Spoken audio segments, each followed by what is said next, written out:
E aí, gente? Vocês estão bom? Vamos lá, crianças.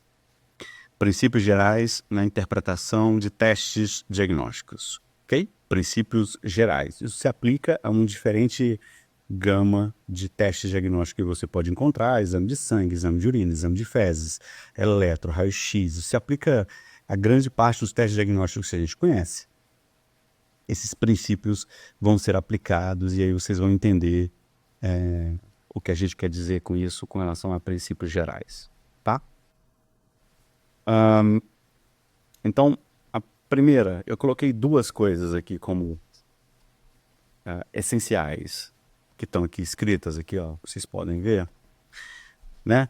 Nunca esqueça de checar o nome do paciente. Parece uma obviedade, mas é um erro muito comum de você olhar um exame e achar que é do paciente que você está avaliando. E aí você vai olhar de perto e é outro exame. É muito comum que no hospital onde eu trabalho, as enfermeiras, elas deixam ali, junto com a prescrição por escrito do paciente, o plano de tratamento ali, né, a prescrição, elas deixam grampeadas na manhã seguinte ali o exame do paciente. É muito comum que muitas vezes, ali na correria do plantão, o exame de outro paciente esteja grudado lá. E a gente vai lá, no automático, checa o exame e não percebe que aquele exame é de outro paciente. Então, você sempre deve checar o nome do paciente. Se o paciente tiver um nome comum ainda, checa o nome da mãe, checa a data de aniversário, de nascimento, porque você garante que você está vendo os exames do paciente que você está avaliando, tá? Então, nunca esqueça de, né, isso aqui, avaliar o nome do paciente com o nome da mãe. E aqui tem a data de nascimento aqui também, que ajuda também a gente diferenciar um paciente de outro paciente, tá? Um segundo ponto muito importante, então esse é o primeiro ponto, certo? Um segundo ponto muito importante é o seguinte: não confundir a data da coleta com a data do resultado. O que me importa? Me importa a data da coleta e não a data do resultado. Então eu vou mostrar aqui para vocês, por exemplo, neste laboratório aqui, vocês vão ver que aqui embaixo, ó, eu tenho a data do atendimento em que o pedido chegou, a data da coleta em que o pedido foi coletado, a data que o exame foi liberado e a data que ele foi impresso, ok? Qual é a data que me importa? É a data da coleta. Em hospitais, em pronto-socorro, principalmente a hora da coleta. Por quê? Porque esse exame deverá ser interpretado com o momento que o paciente está.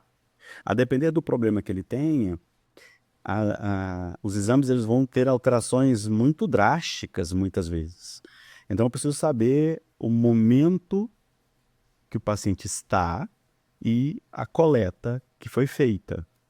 Então, se você está avaliando um doente, um paciente, e pede um exame, aquele exame ele está avaliando aquele momento, aquela amostra de sangue.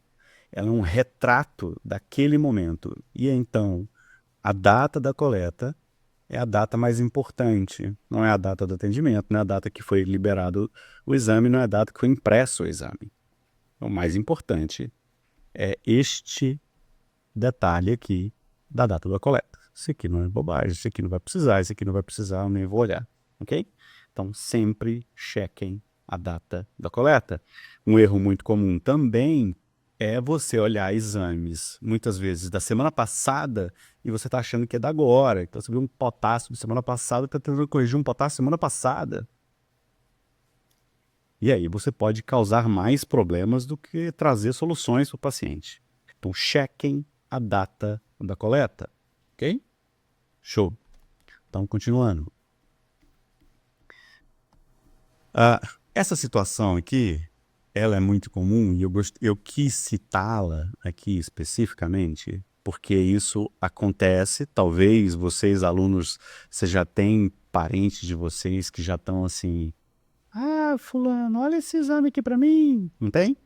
Não tem uma tia de vocês, a mãe de vocês, fala assim, filho, olha esse hemograma aqui pra mamãe, ok? E aí, vocês têm que entender que qualquer exame ou teste diagnóstico, qualquer exame ou teste diagnóstico precisa de um contexto clínico. Precisa de um contexto clínico. Um exame sem contexto clínico, ele não significa nada. Ou muito pouco. E quando a gente está lidando com um leigo, e aí quando essa pessoa que é um leigo e pede lá no corredor do hospital, né? Olha meu exame. Aí você pega um hemograma e o hemograma está normal. Que o paciente olha. Aí você fala para o paciente, o seu exame aqui não tem nada de alterado. O paciente vai achar que vai estar saudável, porque existe uma confusão dos pacientes, e essa confusão aqui, que exame normal significa que o paciente está saudável, exame anormal significa que o paciente está doente. E o leigo não entende que o exame ele é olhar um quarto através do buraco da fechadura. Então, se você tentar avaliar um quarto de 3 por 3 metros, olhando pelo buraco da fechadura, você vai ver só detalhes do quarto. Você não vai ver o quarto inteiro. Então, você não vai conseguir entender o que está acontecendo ali. Tá? E o que dá, então, significado para esse exame é o contexto, nesse caso, o contexto clínico. Ok? Então, na hora que alguém te pede para ver um exame, nessa forma, esse exame precisa de contexto. Às vezes, você vai ver o exame do seu paciente dentro do hospital, que foi outro médico que solicitou. E você precisa de um contexto para interpretar aquele resultado de exame. Então, é importante eu saber quem pediu o exame. Ok? Quem foi? Quem foi o médico que pediu o exame? Eu tenho que saber por que o médico pediu o exame. Por quê? Ele queria ver o que com o exame. Ok? E o que e como o paciente está. Qual é a situação clínica dele atual, para eu ter uma ideia do que significa o resultado do exame. Então, essas informações aqui, quem pediu o exame, por que pediu e como que está o paciente, são muito importantes. Então, por isso que me incomoda muito quando o funcionário do hospital vem me pedir favor e me pedir para eu olhar o hemograma, e às vezes, a gente fica irritado porque muitas vezes eu preciso desse contexto, e para eu ter esse contexto, eu preciso descobrir como é que o paciente está, por que foi feito o exame. Eu tenho que fazer uma consulta, cara. Eu tenho que fazer uma consulta. Só depois que eu faço a consulta, eu consigo interpretar o meu hemograma. Pra vocês terem uma ideia, por exemplo, uma vez eu atendi um paciente que acreditava que um hemograma, por ser completo, dava informações sobre se ele tinha AIDS, por exemplo. Mas o exame não é completo? Pois é, hemograma completo. E o leigo acreditava que basta um exame, um hemograma, e o hemograma está normal, bom, eu não tenho AIDS. Esse era o raciocínio do leigo. A resposta mais rápida é você dizer o seguinte, olha, seu exame está normal, deixa eu ir lá. Só que nessa de seu exame está normal, eu posso ter atrapalhado algo, eu posso ter atrasado um diagnóstico. E aí muitas vezes eu tenho que respirar fundo, chegar e falar assim, olha, cara, por que você fez? Olha só, para eu poder te dizer exatamente o que tem aqui, eu preciso saber por que você fez, como é que você tá, né? Às vezes eu tenho que te examinar, dependendo do seu problema, para eu ter uma ideia do que significa esse exame. Ok? E isso é muito importante. Uma situação importante, e aí eu vou falar um pouquinho de documentação, e é um assunto que me interessa muito. Isso aqui me interessa muito, documentação. Por mim, eu só fazia vídeo de redação clínica, de escrita, de você escrever o que aconteceu para poder comunicar seus colegas. Eu estou falando de documentação, é o que você vai colocar no prontuário, tá? Então, uma situação comum é que você vai olhar o exame. Então, você chega no plantão e você vai olhar os exames que foram solicitados no plantão anterior. Então, isso é muito comum, né? Muitas vezes você vai ver um exame que não foi você que pediu, porque um hospital tem lá uma série de funcionários e médicos diferentes, especialidades. O paciente é cuidado por um monte de gente. E você vai encontrar um exame lá no dia para poder fazer a avaliação e você tem que dar uma interpretação para aquilo lá. Para você dar uma interpretação para aquele exame, você precisa saber o contexto clínico. Então, eu preciso saber quem foi o médico e eu preciso saber por que ele pediu e como é que o paciente estava. Então, isso aqui faz parte a evolução do paciente no prontuário. E aqui tem até a documentação da decisão, né, de por que ele pediu. Então, às vezes eu chego lá no prontuário para saber, por exemplo, cara, deixa eu ver aqui, por que pediu o exame? E lá no campo conduta, tem lá assim, conduta, certo? Aí tá assim, solicito exames. E isso não significa nada. Nada. Isso não comunicou nada. Ele pediu exames. Beleza. Quais exames ele pediu? E por que ele pediu? Tá?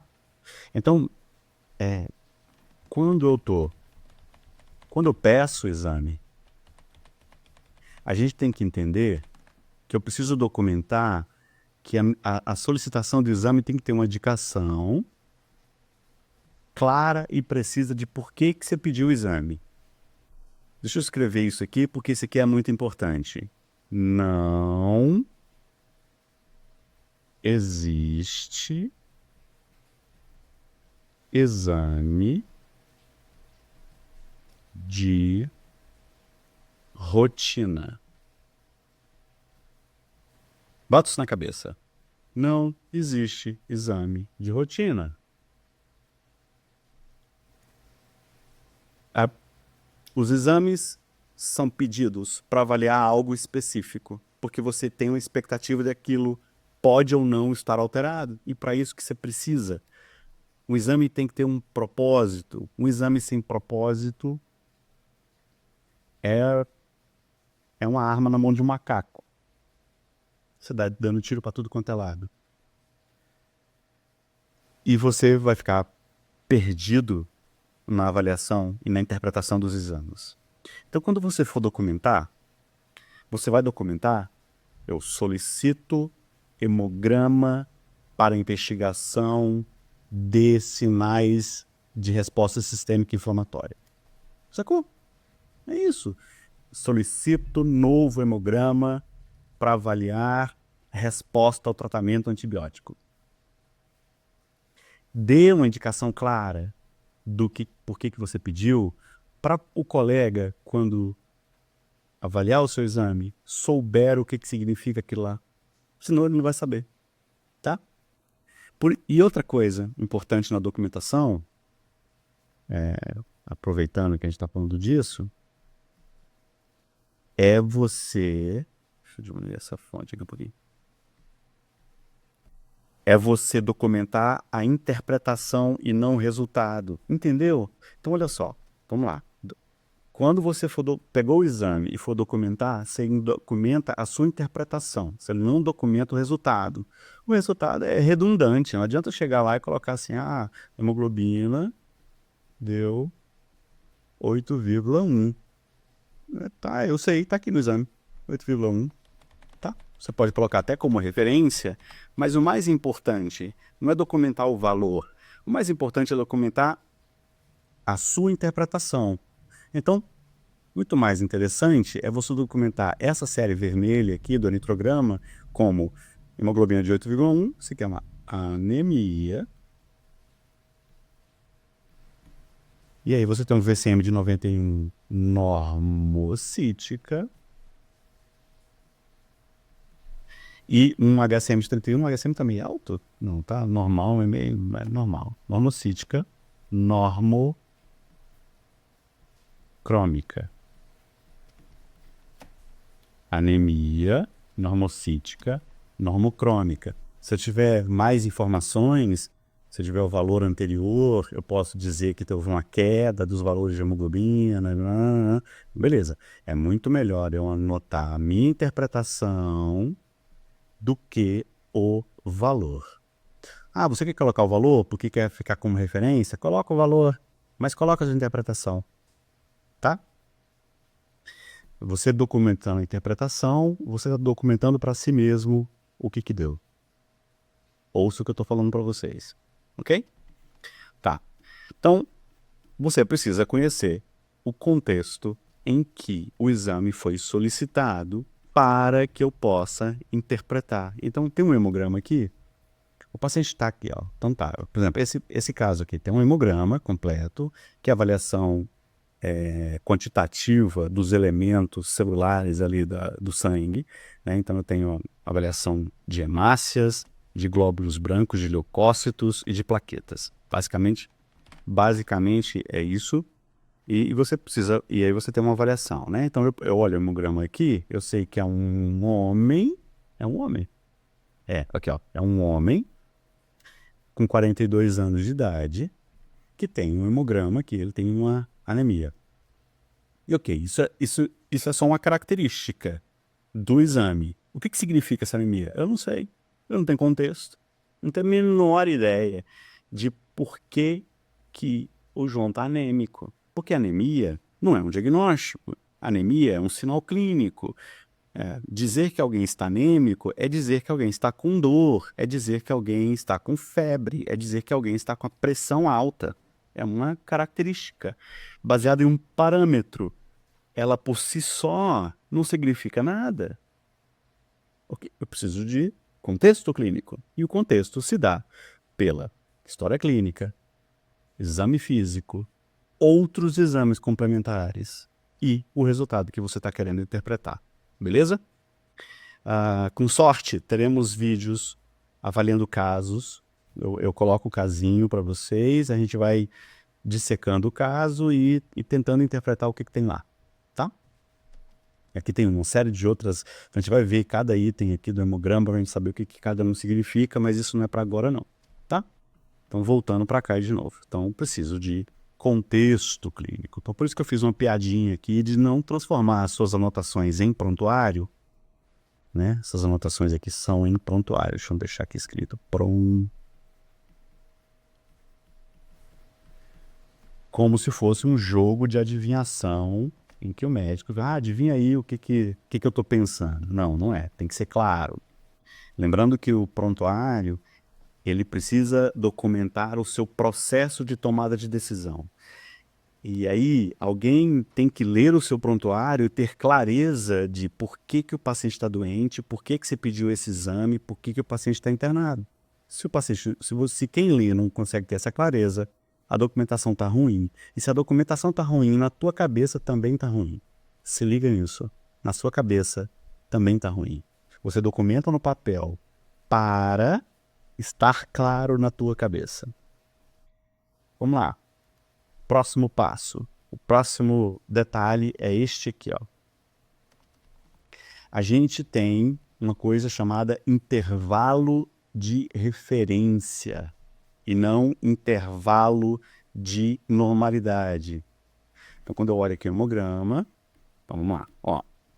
Eu tenho aqui meu HB 8,1 e aí ele é comparado aos valores referenciais ou intervalo de referência, que vai variar entre 13 e 17,5, ok? Esse aqui é o valor de referência do hemograma para um homem de 42 anos, certo?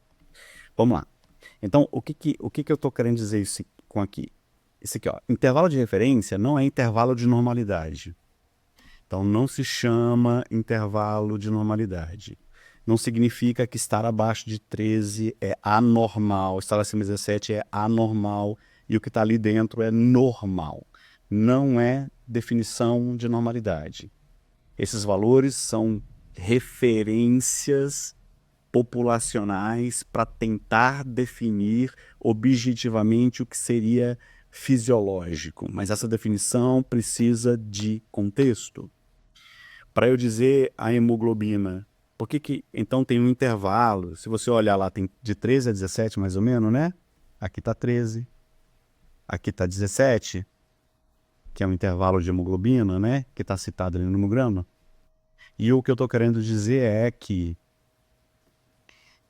eles fazem hemograma em todo mundo de uma população de 5 bilhões de pessoas.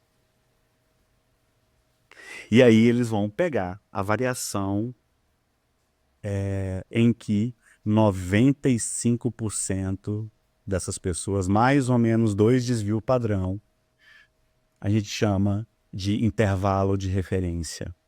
Ok? Então, quando está aqui dentro, é meu referencial objetivo de um valor esperado para aquela população saudável. Bom, então tem uma variação enorme. Então, elas não são interpretadas a frio, elas precisam de uma interpretação individual, porque as pessoas são diferentes. Existem pacientes que estão com 12 aqui de hemoglobina e são pacientes que não têm anemia, porque estão fora dessa... É incomum, porque a maioria está aqui no meio, mas é o que a gente chama de distribuição normal de população. Então, o intervalo de referência, e aí, coloca isso na cabeça, isso é uma referência, então isso serve como uma direção, um guia. Olha, isso parece estar ali dentro do fisiológico para aquele momento daquele paciente, mas vai depender do que ele tem de problema. Não é normal. A gente não pode chamar de normal, porque o normal de um não é o normal do outro. Então, o normal de fulano não é o normal de cicrano. E esses valores de, entre aspas, de normalidade vão variar conforme idade, sexo, peso, altura, etnia, estado fisiológico. Mulher está grávida, ela tem valores diferentes de mulher não grávida, né? Não é doença, é fisiológico. Então, você tem variações quando você é recém-nascido, de quando você é idoso, de quando você é um adulto, quando você é um adolescente. Tem valores diferentes esperados para aquela população diferente. Para aquelas populações que são diferentes no tempo, diferentes no espaço, são maiores ou são menores, tá? Então, quando eu estou falando de um paciente, de um exame, eu tenho que me contar com a ideia de que aqueles valores estão dentro de um referencial de normalidade, tá? Mas não necessariamente define normalidade. Ok? Muito bom. Isso. Não define normalidade. Tá. Outra coisa. Isso aqui também é importante, que é isso aqui. Eu coloquei falso positivo e falso negativo, mas eu vou colocar aqui também resultados espúrios. Vou explicar já já o que é isso aqui. Que é outra coisa, que é o seguinte. Um exame, um teste diagnóstico, ele não é perfeito. Um teste positivo é um teste em que, se der positivo, o paciente tem a doença. Um teste negativo é se der negativo, o paciente não tem uma doença. Esse teste, ele não é perfeito. Qualquer teste é capaz de produzir um falso positivo, ou seja, o teste é positivo, mas o paciente não tem a doença. E todo teste pode produzir falsos negativos. Ou seja, o teste é negativo, mas o paciente está doente. Isso faz parte das limitações do teste. Tá? Então, todo teste é limitado. Todo teste é limitado. Tá? Por quê? Porque faz parte do teste. Isso não, isso faz parte dele. Isso não é um erro. Tá? O erro seria de interpretação. Um teste de gravidez pode vir positivo e a paciente não estar grávida, tá com um tumor, produtor de beta-HCG. Seria um erro se o paciente, uma mulher com teste de beta-HCG positivo, fosse interpretada como gravidez. Aí o erro é de interpretação, não é do teste. O teste veio positivo porque é um falso positivo. A gente identificou uma outra coisa e não outra. E eu coloquei aqui resultados espúrios porque os testes, eles também têm problemas em uma série em uma série de momentos, desde o pedido de exame até o seu processamento, entrega do resultado, existe uma série de momentos que pode ter erro. A menina que vai colher o sangue pode colher errado. Por exemplo, ela vai colher o sangue e ela colhe do membro que está recebendo o soro. Cara, se eu estou recebendo soro na veia aqui, eu colher um sangue aqui, esse sangue venoso vai estar diluído com soro. E aí eu vou ficar anêmico. Mas é falso. Essa anemia dilucional dessa amostra de sangue é porque o sangue está misturado com soro fisiológico. Eu não posso colher do braço que está recebendo sangue. As meninas sabem disso, mas, sei lá, no dia foi uma técnica nova do laboratório. E ela não sabia disso, não sabia dizer isso para vocês. Não sabia identificar isso e vocês não sacaram isso. Então isso é um resultado espúrio. Então pode ter erro na hora da colheita, pode ter erro na hora da conservação do material, colheu sangue, não colocou heparina, aí hemolizou, ou colheu sangue, demorou demais para levar para o laboratório, ou a menina processou, mas na hora que foi pegar o resultado pegou de outro paciente, ou na hora que foi digitar o resultado, digitou do paciente errado, ou digitou o número errado. Então tem uma série de possibilidades em que pode produzir o que chama de resultado espúrio. O resultado espúrio, ele não faz parte do teste, faz parte como é que eu vou te falar? Do ao redor do teste, né? Não é o teste mesmo que é um problema. O problema é a interpretação, é a coleta do material, é um problema da máquina, não é do teste por si só. Então, todo teste tem limitações. Então, a gente tem que interpretar e considerar a possibilidade de falso positivo e falso negativo. Isso significa, e aí tem outras noções muito importantes em medicina baseada em evidência, que são mais importantes ainda do que falsos positivos e falsos negativos, é você conhecer o valor preditivo positivo do paciente, o valor preditivo negativo do teste, desculpa. Valor preditivo positivo, a capacidade dele de identificar o positivo e a capacidade dele de identificar o negativo. Testes diferentes possuem VPPs e VPNs diferentes. Você tem que conhecer para a gente poder saber a interpretação. Continuando. Aqui, a gente fala aqui a identificação de resultados críticos e atenção a tendências, né? Aqui tem uma coisa importante. Resultado crítico é resultado que demanda uma ação rápida. Então você tem que conhecer os resultados críticos possíveis. Você tem que conhecer o que é uma anemia severa, por exemplo, o valor de anemia severa. Então, faz parte, para saber disso, você tem que conhecer os valores de referência. Mas o que é interessante é que quanto mais distante, vou botar aqui nessa distribuição normal, quanto mais distante for do limite inferior ou do limite superior, essa distância aqui, mais severo pode ser essa alteração. Então, isso como regra geral. Não funciona sempre, mas isso como regra geral. Um potássio de 5,5, 5,6, meu Deus, está no limite superior, está subindo. Um potássio de 9, você fica assim, puta que pariu, será que erraram? Porque está muito alto, como é que o coração está batendo ainda? Então, quanto mais distante dessa referencial aqui, tá? Do limite inferior e do seu limite superior. E mais importante ainda, você está atento às tendências. Então, geralmente, os exames são interpretados com os exames anteriores. Então, por exemplo, se você chega e você pega um hemograma, e o hemograma tem lá 14 mil leucócitos, você fala, nossa, está com leucocitose, né?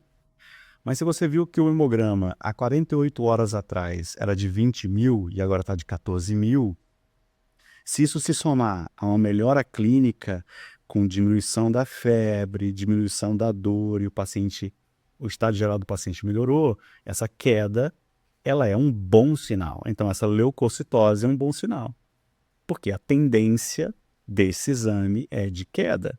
Há 48 horas estava 20 mil, agora está 14 mil. Então, todo exame, você tem que ter uma ideia de esse valor que eu encontrei agora, ele está subindo, é uma tendência de alta, ou está descendo, uma tendência de baixa, ou está baixando. Então, toda vez que você vê um sódio de 130, é interessante que você veja o sódio anterior para saber se esse 130 é uma melhora do anterior e você pode ficar um pouquinho mais tranquilo. Ou não, você olha o anterior e estava 145, agora está 130, aí você fica mais preocupado, mas se você estava 130 agora e era 125, você pode ficar um pouco mais tranquilo porque está melhorando. Então, você precisa saber quais são as tendências dos valores encontrados. Isso também faz parte da interpretação como contexto, né? E por último, você tem que ter uma ideia se o resultado faz sentido. O resultado fazer sentido tem a ver como que a gente interpreta esse exame fisiopatologicamente falando. E aí você precisa conhecer a fisiopatologia das alterações laboratoriais e das doenças em que você está cuidando, das doenças comuns que você está cuidando, para você, na hora que vê um resultado, interpretar e dizer que faz sentido. Esse resultado faz sentido significa dizer, é o mesmo que dizer que a clínica... Já viu essa frase, né? A clínica é soberana. O que significa dizer isso aqui? Significa assim, ó. Se eu acho que o paciente está melhorando clinicamente e meu exame piorou, eu prefiro acreditar em mim. Sacou? Eu prefiro acreditar em mim. Talvez esse exame esteja errado. Talvez esse resultado seja um resultado espúrio. Talvez seja um problema do laboratório e não do meu paciente. A clínica é soberana, porque não faz sentido o resultado ter vindo com o resultado que veio. Então, isso também é muito importante, inclusive porque é importante na hora que você solicita o exame. Quando você pede um exame, é muito importante que você tenha uma ideia do resultado. Pedir o exame é provar uma hipótese. Então, você tem que ter uma expectativa do que vai vir. Então, se você quer pedir um exame, você sempre se pergunta, eu sempre, às vezes com os internos, vamos pedir isso. Aí eu falo assim, e vai vir o quê? Qual é o resultado que vai vir? O que você espera que venha do resultado? Porque eu preciso entender o motivo de eu estar pedindo o exame. Certo? O testa uma hipótese. Então, um teste é um teste para hipótese. Se eu peço um hemograma, é porque talvez eu queira saber se o paciente está anêmico. Ou se a plaqueta, eu imagino que a plaqueta pode estar baixa e explica as petequias. Ou eu posso achar que o leucograma, o leucócito vai estar alto, que combina com a febre que o paciente está tendo. Ou eu imagino que o paciente esteja com a hemoglobina baixa, porque o paciente está astênico, com dispneia os esforços. Ou seja, testo uma hipótese. Eu colho a história. Eu imagino o que vai vir. e eu testo a hipótese, tá bom? Então, o resultado tem que fazer sentido. Se o resultado não faz sentido, você tem que considerar a possibilidade de ser um falso positivo e falso negativo, ou se os resultados são resultados espúrios por um problema na coleta do material e assim vai, ok? E então, aqui, ó, eu acho que, se eu não me engano, eu acho que o próximo vídeo é um vídeo de hemograma, né? Porque aí, no final das contas, a gente vai vendo como é que a gente faz a interpretação de diferentes tipos de exame. Mas eu queria fazer esse exame, esse vídeo inicialmente, para darem uma ideia geral de como é que você, os cuidados que você tem que ter para poder pegar um exame e interpretar ele, ou seja, dar sentido para ele, descobrir qual é a mensagem que ele está mandando para a gente. Valeu? Valeu, um abraço para vocês, até o próximo vídeo. Valeu, crianças. Tchau, tchau.